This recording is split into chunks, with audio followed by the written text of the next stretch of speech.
Hey, it's NPR's Book of the Day. I'm Andrew Limbong. So, in our return to school week, we're going to cheat a bit with today's interview. But I think it's worth it because it is an interview with Toni Morrison, who wrote Beloved, Sula, The Bluest Eye, and on and on and on. Essentially, you could make the argument that no high school reading list is complete without at least one of Morrison's books on it. In 2004, NPR's Renee Montagne visited Morrison in her New York City apartment to talk about a new paperback re-release of her books. And for these editions, she had to write new forwards for her books. And Morrison talked about how it felt revisiting her own work. And wouldn't you know, even Toni Morrison herself learned something from reading Toni Morrison. That's ahead. This message comes from AT&T. Whether you're calling your parents to say happy anniversary or checking in with your kids before bedtime, staying connected matters. That's why AT&T has connectivity you can depend on, or they'll proactively make it right. That's the AT&T Guarantee. Terms and conditions apply. Visit att.com/guarantee to learn more. AT&T. Connecting changes everything. When it came to accepting her Nobel Prize 11 years ago, Toni Morrison conjured up her ancestors, the literary ones. To the glittering assembly in Stockholm's Grand City Hall, she began, "I entered this hall, pleasantly haunted by those who have entered it before me." When I sit down with Toni Morrison in her Manhattan apartment, I ask her what she meant by pleasantly haunted. I think of ghosts and haunting as just being alert. If you are really alert, then you see the life that exists beyond the life that is on top. It's not spooky necessarily, it might be, but it doesn't have to be. It's something I relish rather than run from. The book that came out right before Toni Morrison's Nobel was Beloved. That novel has a ghost as a central character. A slave child who escaped in her mother's arms only to be killed by her mother so she wouldn't be retaken as a slave. In Morrison's apartment, there's a doll bound in chalk-white yarn pinned high on a wall. Most of the pieces around here. And other artwork that could have inhabited her novels. Those figures that I got in Barcelona. She points out a jazz ensemble made of papier-mâché that she kept nearby while she was writing jazz. But there's something so... the movement of these figures.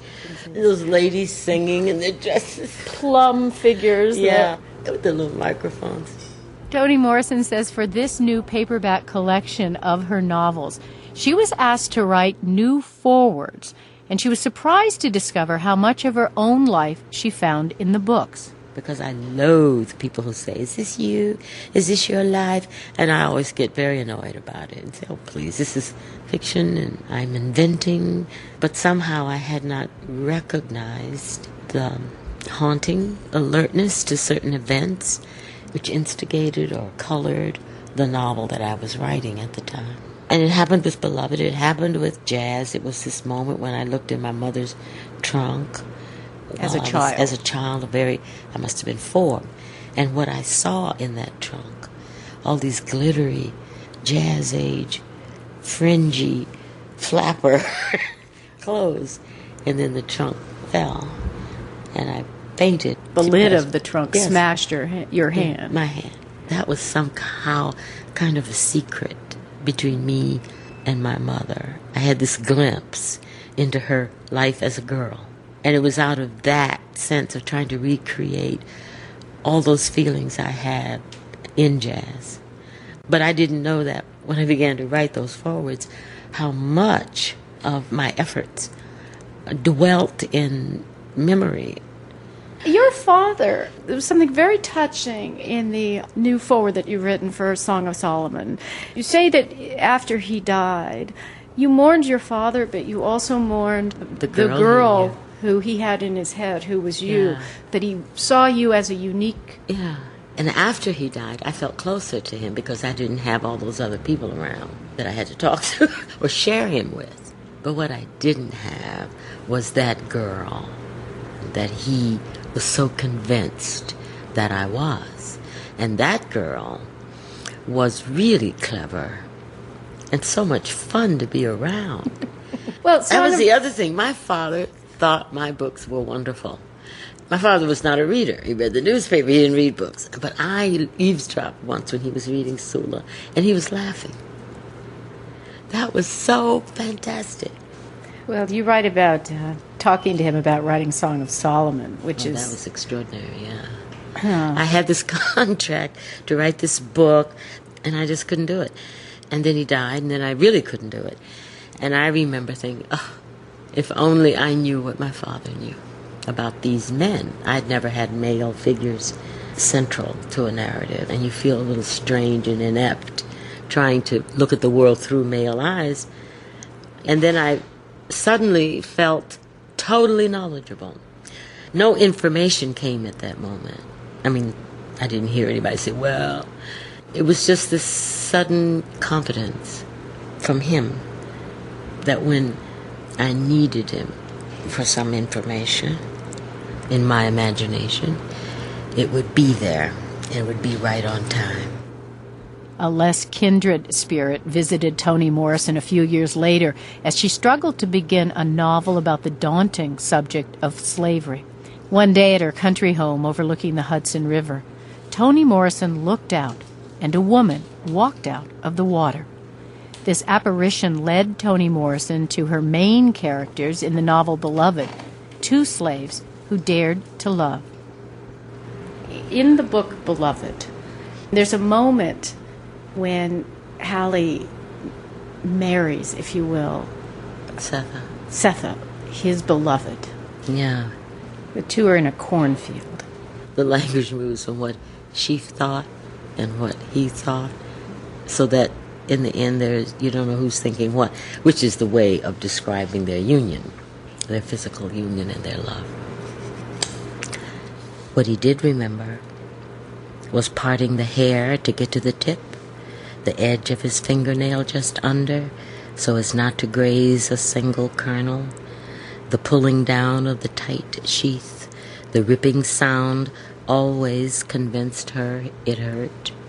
As soon as one strip of husk was down, the rest obeyed, and the ear yielded up to him its shy rose, exposed at last.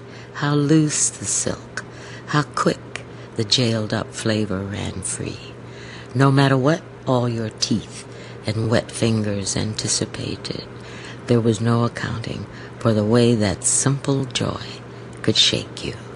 How loose the silk, how fine and loose and free. Love generally can be dangerous. Yes. There's always a risk if you give yourself over to love. But in Beloved, it is always dangerous, by definition dangerous, because to love something is almost inevitably to lose it, because these people are slaves, or the ex-slaves. Yeah, which is why it's dangerous. It's so satisfying and so complete, and you are going to lose it. When it is time to say goodbye to Toni Morrison, I have one lingering question. There's a portrait on the wall of a young woman, slender, dark wavy hair, 50s style. She's pretty, and she gazes out at you as if any hopes you have for her she could fulfill. Yes, Morrison says, that's me. Somebody did that charcoal of me, and I liked it because we were talking earlier about my father thought there was this girl that was really smart and whose company was really interesting, and that's what that looks like to me.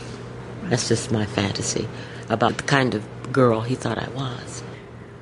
But as you say that, of course, I can't imagine that anyone listening wouldn't be thinking, but you are that girl.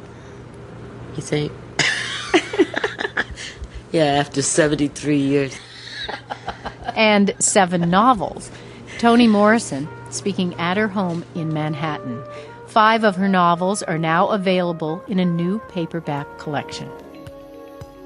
And just a reminder that signing up for Book of the Day Plus is a great way to support NPR's book coverage and public media. And you'll get to listen to every episode sponsor-free. So please, go find out more at plus.npr.org/Book of the Day.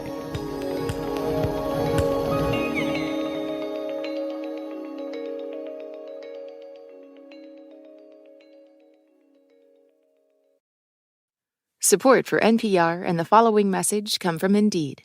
You just realized your business needed to hire someone yesterday. Speed up your hiring right now with Indeed. Claim your $75 sponsored job credit to get your jobs more visibility at Indeed.com/NPR. Terms and conditions apply. This message comes from Schwab. Everyone has moments when they could have done better, like cutting their own hair or forgetting sunscreen, so now you look like a tomato. Same goes for where you invest. Level up and invest smarter with Schwab. Get market insights, education, and human help when you need it. Learn more at schwab.com. Support for NPR and the following message come from Boll & Branch. Turn your bed into a sanctuary this fall with their buttery, breathable bedding. Enjoy 15% off your first set of sheets at BOLL and branch.com with code NPR. Exclusions apply.